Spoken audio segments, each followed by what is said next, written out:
like to ask Manny Pali to rest and make it better. I'd like to ask Dave Laguna, this is 10-10.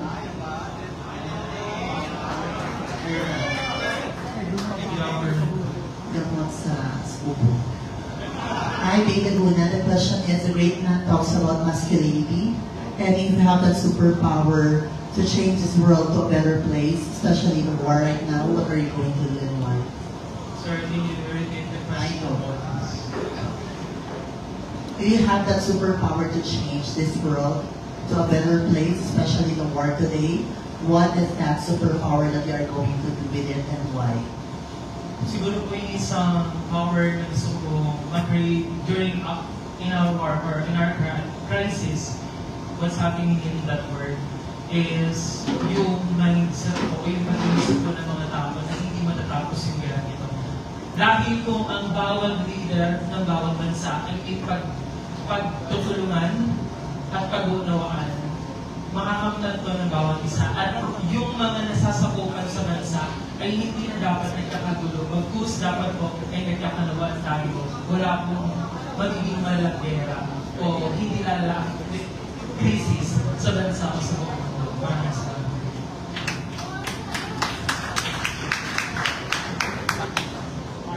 Hi, great man of the universe, Philippines candidates. I would like to, this is me, your favorite content creator, the one and only Slalalabs. I would like to ask Laur. Okay. Laur. Hi, Mr. Laur. How are you today? I'm going now. Okay, this is your simple question. Why do you think you should be the next great man of the universe, Philippines 2026? Thank you po. As a licensed professional teacher, life has a purpose for me. And that purpose is to amplify and be the echo of others' voices. As a representative of the Ordinary Asia, I am proud of my province. And that's all po. Thank you.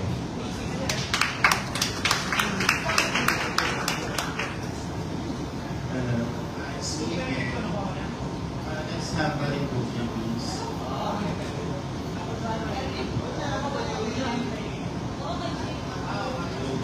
Hello. Memorial Festival is celebrated in your province. Bakit mo nang kayo mag... So, what do you love most Sabay, about ano na ako sa doon sa festival? Memorial Festival is a little bit controversial. As they said. What do you love most about that specific festival? I love the Memorial Festival. And nakita nila kung yung true identity ng Christianity and nakakita rin kung ano yung significant story na thank you. We're now approaching our final two. Congratulations. Okay, I'd like to ask Mr. Lihuka.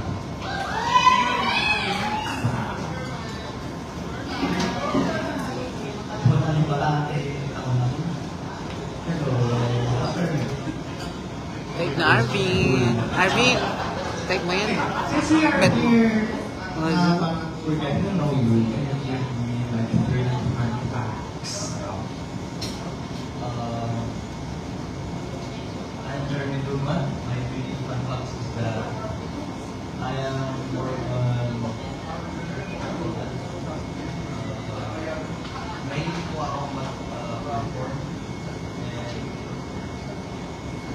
somewhat loyal to my friends, family, and loved ones. And the last one is that being simple.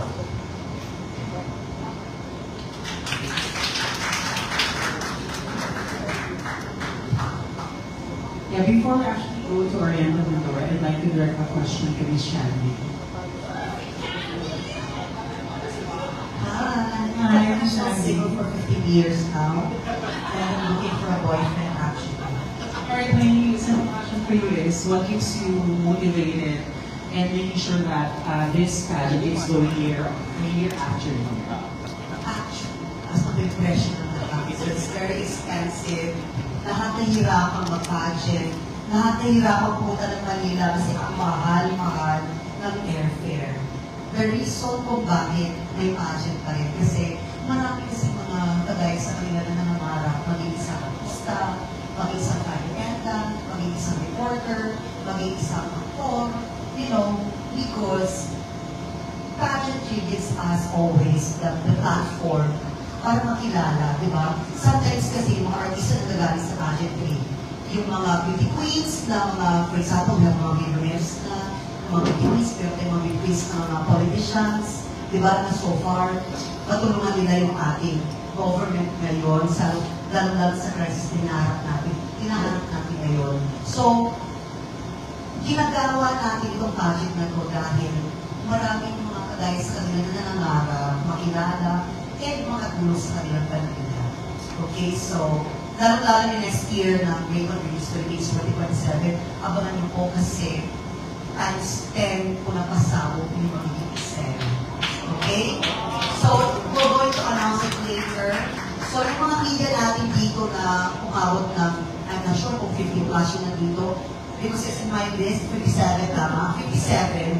So maybe sa 2027, maging 200 din sila lahat.